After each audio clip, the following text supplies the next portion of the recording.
Esse aqui é o que a gente chama de camcorder, né? De handcam, câmera de mão, né? Essa é uma... Quando eu falo aquelas filmadoras, isso aqui é uma câmera filmadora. O propósito dela inicial é filmar e não bater fotos. Ela deve bater suas fotos, né? Mas o propósito dela é filmar. Tanto é que essas câmeras geralmente têm, deixa eu ver se eu acho aqui, entrada para fonte, né? Você pode espetar lá na tomada. Isso faz com que, enfim, ela grave planos, sequências assim integrais enormes, né? Íntegras de eventos, né? Ou seja, você pode fazer coisas grandes sem necessariamente ficar dando tanto corte como requer uma DSLR, né? Que são essas câmeras fotográficas justamente que filmam em alta resolução, diga-se de passagem, né? Agora essa câmera aqui é uma filmadora, né? E essa é a ideia que eu quero mostrar para vocês. Como eu já disse, esse tipo de câmera ela acaba indo mais para o público final, assim, mais para as pessoas que querem registrar seus eventos familiares, né? Acaba sendo um dispositivo comercializado mais para registro pessoal, ok? E não tão utilizado no universo profissional. Ah, mas você está descascando esse tipo de equipamento. Não, não, não. Por muito tempo eu usei esse tipo de equipamento justamente por causa dos tipos de serviço que eu recebia, que eu era demandado, né? Eles pediam íntegra de evento sem corte. É o tipo de coisa que você vai conseguir fazer só com filmadoras, né? Enfim, esse tipo de equipamento tem seu propósito, tem o seu porquê, né? É isso que eu quero dizer. Para deixar bem clara aqui a diferença de uma câmera DSLR, estou botando elas de lado aqui, né, para uma mirrorless, né, uma sem espelho, né. Olha como é estreitinha a lateral de uma sem espelho e olha uma DSLR como é que é, né. Essa aqui no caso é uma A6500 da Sony e essa uma Rebelde SL2 da Canon, né. Olha a diferença, justamente por ter menos elementos, menos componentes internos, né? Olha aqui, estão abertas as câmeras, né? Isso aqui, olha, é o mais perigoso. Isso aqui é o sensor direto, né? Da Sony. Vou até fechar. Não tem nada ali entre você e o sensor. Isso aqui não, já tem um espelho aqui dentro, né? Já é mais protegido. Né? E tem um pentaprisma justamente para a imagem se formar aqui no viewfinder, né?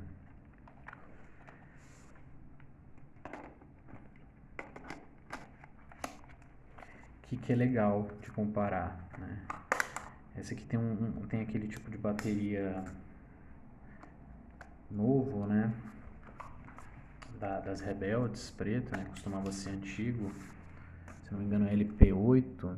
Não, ele é LP-E17, né? Eu usava esse tipo de câmera quando era LP8,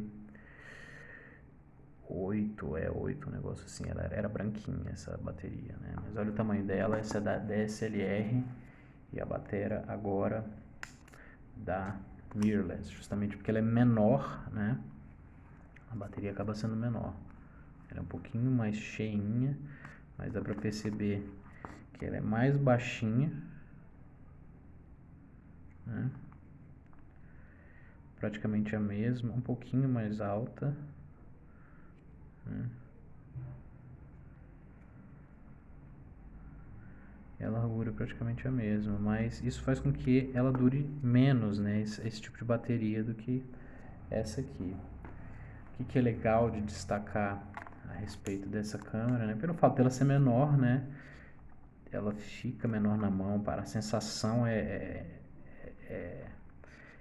parece que você está segurando melhor, né? Tem mais controle, né? Mas enfim, é justamente por essa questão de tamanho, né? Eu gosto, não estou fazendo propaganda não, é a câmera que eu uso, né? Mas como eu disse e vou repetir sempre, né? Vai de gosto, vai de profissional. Né? O que eu quero mostrar para vocês que é interessante? As vantagens e desvantagens de cada uma, né?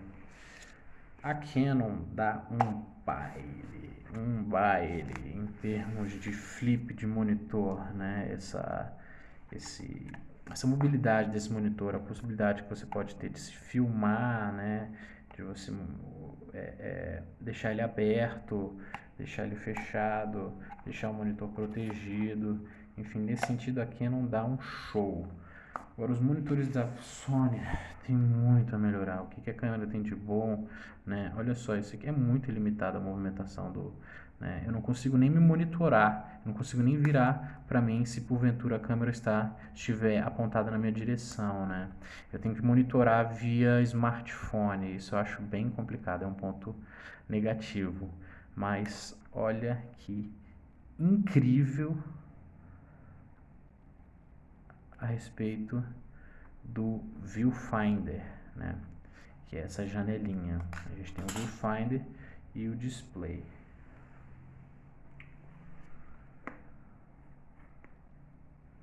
A gente está enquadrando as coisas aqui à minha volta. Olha só que interessante. Lembra que eu falei que você não precisa tirar seu rosto ao bater as fotos? Eu vou só aproximar meu dedão, né? Vocês viram que o display desligou? Né? Ó, eu tirei. É como se eu tivesse aproximado o meu rosto. Eu desaproximei o rosto, né? O monitoramento passa a ser feito pelo display. Eu aproximei meu rosto, né? Olha onde é que está.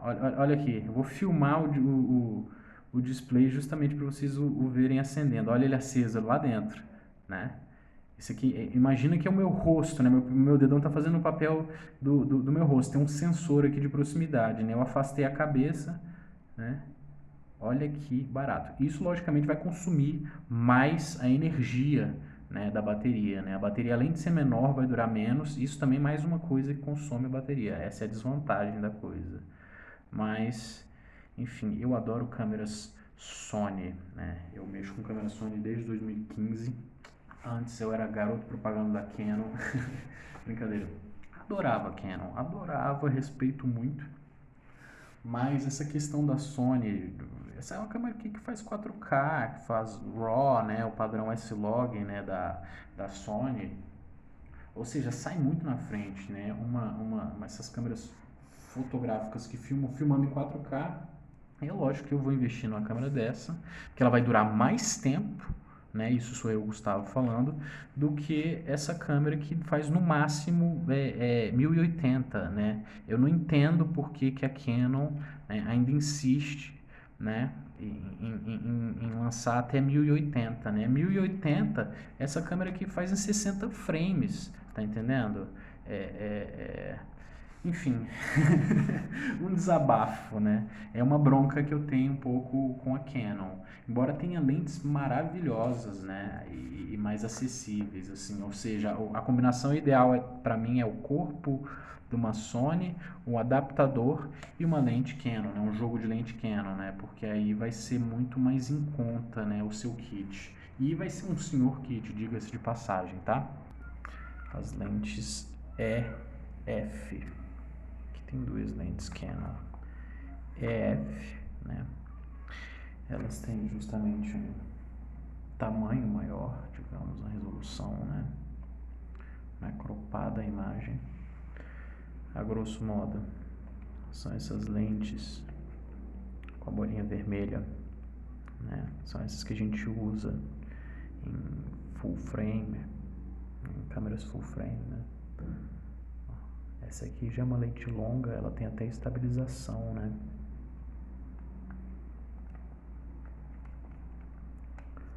Além desse controle de foco manual e automático. Essa é uma 70-300 e essa uma 24-70, né? Ou seja, com as duas lentes é como se fosse 24-300, né? Uma grande angular até uma normal, passando por uma normal até uma tele, né? Ou seja, com 24 milímetros fica bem aberto a imagem, né? Interessante fazer movimentações frontais, não tão interessante fazer movimentações laterais, né?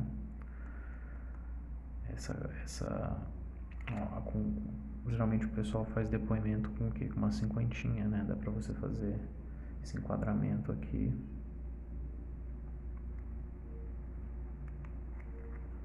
.70 até, enfim, já um zoom considerável, né? E essa aqui parte de 70 até 300, ou seja, uma lente longa, né? Você consegue trazer para perto uma figura que está distante, né? E ela vem grande no quadro, digamos, né? A pessoa tem um tamanho considerável quando está enquadrada, né? Quando você consegue enquadrá-la à distância, né? E o que é interessante salientar dessa lente aqui é que ela justamente tem macro, né? Ou seja, você consegue filmar coisas bem próximas, né? E ela vai te dar essa super definição, né? É ótimo para você fazer, sei lá, um stop motion, ou filmar, por exemplo, uma peça de Lego, sabe? Você consegue fazer um close, né? Digamos, no rosto de um brinquedinho bem pequeno, por exemplo, né? Aqui eu vou mostrar um exemplo de lente EFS, né?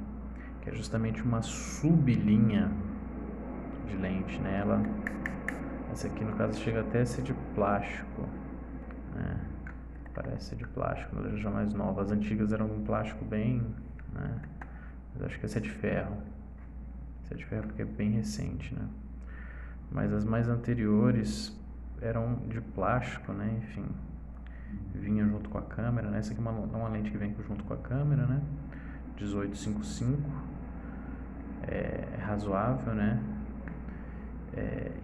Mas enfim, essas lentes EFS vocês já podem identificar por esse quadradinho branco, né? Enfim, elas são uma sublinha, né? E tem digamos que um enquadramento menor, né? Um crop menor, né? Ela recorta, é um sensor menor, né? A gente pode encarar assim. Essa lente que eu uso, ela é bem versátil porque é uma 18-135, né? Grande angular, a tele, ou seja, dá para cobrir uma boa distância, né? Diversos enquadramentos, né? E, enfim, a linha da Sony, né?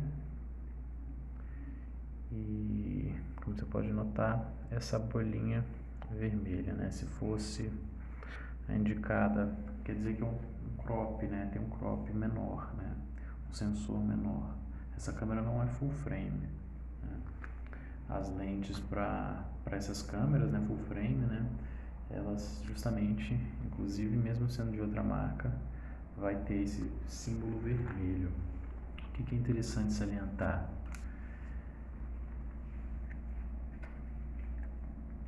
Essas lentes cabem em uma câmera, digamos uma subcâmera, né? Uma sublinha, né? Ambas cabem, né? Essa é bem universal. Essa só cabe, né? Por exemplo, nesse tipo de mount, né? EFS. A F cabe, né? No EFS. Porém, a EFS não, essa lente aqui, né? As lentes brancas não cabem numa full frame, por exemplo, né? Mas as brancas e vermelhas, né? As vermelhas podem, e as brancas são feitas, né? Para essas câmeras mais econômicas, né? Digamos essas semi-profissionais, né? Câmera semi-profissional é utilizada para umas câmeras maiores, né? Mas dentro dessa categoria de DSLR e sem espelho, né? A gente pode separar assim entre semi-profissional e profissional, né? Sendo as profissionais as full frame, né? E as rebeldes da Canon, por exemplo, né? Ó, só algumas coisas que eu não falei. Por exemplo, o que é isso aqui? Isso aqui é uma tampa do obturador, né? E isso aqui é a tampa do verso da lente, essa tampa aqui de baixo, né? Não é por acaso que as coisas se encaixam. Opa, desculpa. Ó, ao posicionar uma lente, se ela for FS, né, ou seja, dessa linha branca, é o branco com branco, né? O quadradinho com quadradinho, tá vendo o quadradinho nesse anel metálico e o quadradinho na câmera? Girou, encaixou, né? Se for uma lente FS, né? FS não, perdão. EF, que vai ter essa bolinha vermelha, você posiciona a bolinha vermelha e encaixa. Eu tô fazendo uma besteira aqui, eu tô segurando a câmera aberta assim, né? Eu nunca seguro uma câmera aberta assim, justamente por causa da gravidade, pode cair pó, pode cair cílio, pode cair qualquer coisa, perdigota, né? Saliva, qualquer coisa aqui dentro, né? Então eu sempre procuro trocar a lente assim, dessa forma, né? De cabeça para baixo a câmera, para proteger um pouquinho mais, né? O interior da minha câmera. Como eu estava falando sobre as tampas, olha, já botando errado aqui de novo. Como eu estava falando sobre essas tampas, né? Tampa do obturador, né? Do corpo da lente, e tampa do corpo da câmera, e tampa do verso da lente, né? E é bom armazená-lo às vezes, uma coisa com a outra, se você não perder. É um elemento só, em vez de você ter que se preocupar com dois, né? Enfim, ajuda a armazenar quando a câmera está encaixadinha com a lente, né? Essas tampas ajudam a armazená-las juntas. Eu posso ter até sido um pouco injusto com esse tipo de lente, né? Com essa sublinha, mas é porque lente, galera, é uma coisa que às vezes te acompanha. Você monta o seu kit, você investe no seu kit, né? Corpo de câmera, você troca de tempos em tempos, né? Mas geralmente lente é esse investimento que você faz, né? E você tem o seu kit de lente, né? Eu acho que isso faz mais sentido. Lógico que você pode trocar suas lentes, você pode, enfim, se desfazer delas, né? Mas eu acho que o raciocínio é mais investir em lentes que valham a pena e que podem ser utilizadas em câmeras futuras, se você estiver considerando um upgrade, uma melhora, né, de tempos em tempos. Então, invista em lentes que você possa aproveitar depois, né? Essa lente, ela só pode ser utilizada por mounts, né, câmeras que tenham esse encaixe, essa montaria EFS, né? Se a gente for colocar numa full frame, elas não entram. Então, assim, eu até já tive uma lente igualzinha a essa aqui, mas ela nem saía de casa porque eu não utilizava. Não estou querendo ser snob, não. É porque é uma lente mais simples, né? E a movimentação dela, né? A mecânica, a ótica dela faz ela ficar um pouco gelatinosa a imagem se você não for muito cuidadoso, né? Enfim, são excelentes lentes para você começar, né? Mas assim, tá pensando em investir em lentes, invista em lentes justamente pensando que eventualmente no futuro você pode querer trocar o corpo da sua câmera, então não faça investimentos que te engessem, né? Que você não consiga não é para fazer investimento pensando em se desfazer depois, né? Mas considerando esse valor de revenda que possa ter e se você for investir numa área que você o faça considerando eventuais trocas de equipamentos que funcionam junto, né? E que esse investimento não te impossibilite de fazer isso. Eu não sei se ficou claro, mas é porque, enfim, eu tenho essa relação com lente e essa relação com corpo de câmera. Filtros. Aqui a gente tem filtros UV, né? Eles ajudam a justamente filtrar, né, o excesso de luminosidade dos raios solares, né? Eu não dava a menor, a moral, né? Eu não dava a mínima para filtro, né? Até eu deixar uma câmera cair, né? E câmera quando cai é que nem pão com manteiga aplicada, né? Passada, né? Ele vai cair como? Ele vai cair com a parte da manteiga no chão para grudar, né? No fio de cabelo, né? Ou seja, vai cair da pior forma possível. A câmera ela vai cair de cara no chão, né? De lente, né? De boca no chão. Ou seja, além da propriedade física, né? Do porquê físico da gente usar esse dispositivo, existe também uma medida de segurança, né? Antes quebrar, partir um filtro do que a minha lente, né? Vocês podem ver na minha câmera que eu uso um filtro, justamente, né? Eu esqueço esse filtro aqui. Ele é um filtro UV, mas ele tá aqui até de noite. Até de noite eu tô com esse filtro para evitar se houver um impacto, né? Antes que vá esse filtro de R$ 100 que seja, do que a lente, né? De milhares, né? Olha que legal esse kit, né? Isso é muito importante para limpeza, né, do seu equipamento, da sua lente, né, manutenção, esses recursos aqui, né? Esse aqui é meio que um estojo da bagunça de acessórios, né? Mas o que eu quero mostrar? Lenços, né, de limpeza, né? Para você passar na lente, ele tem uma característica bem específica, ele é bem poroso, bem suave, para ele não arranhar, né? Lenços, né? É muito similar àquele lenço de limpeza de óculos, né? Justamente essa mistura, né? Para limpar óculos, para limpar lente, né? Para justamente umidificar e você conseguir limpar tranquilo com o lenço essas impurezas, né? Esses detritos. Esse fole, esse fuque-fuque, né?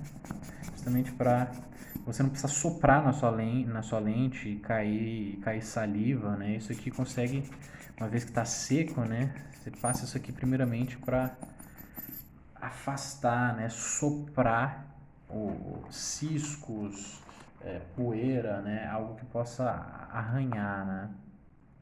Tem aqui uma caneta que ela é tanto spray quanto pincel, né, para você ir limpando, ajudar. Outro pincel aqui, né, de maquiagem, mas reapropriado, né, para esse propósito de passar na lente, porque é justamente bem delicado, são bem delicados esses pelos, né. Enfim, algumas dicas, né, chave para, enfim, apertar eventuais componentes, parafusos, né. É uma boa dica, né, ter um estojo com esse, vamos colocar aqui entre aspas, esse kit primeiros socorros, né, esse, sabe, para você, sei lá, você está gravando numa praia, às vezes vem uma ventania, joga areia no seu equipamento inteiro, né, então, assim, algumas partes carecem de um cuidado mais minucioso, mais delicado, né, então esses equipamentos estão aí para isso, né, esses acessórios. Tá aí, galera, só para enfim completar um raciocínio que eu tinha feito, né? Esse aqui é o modelo anterior dessas câmeras rebeldes, né? Lembra que eu tinha falado que era uma bateria branquinha, né? Esse aqui é o modelo novo. Azar, né? Aquele tipo de coisa. Opa, vou trocar de câmera, vou aproveitar o jogo de bateria que eu tinha. Não, aqui não lançou um modelo novo, né? Então, enfim, tem essa tecnologia, tem esses problemas, né? Só para dar um comparativo aqui, como nem encaixa, né? Se você tentar o padrão antigo no novo, né? E, logicamente, o carregador, né? Onde você justamente faz esse encaixe com os contatos ali, né? Aqui, ó. E espeta na tomada, beleza?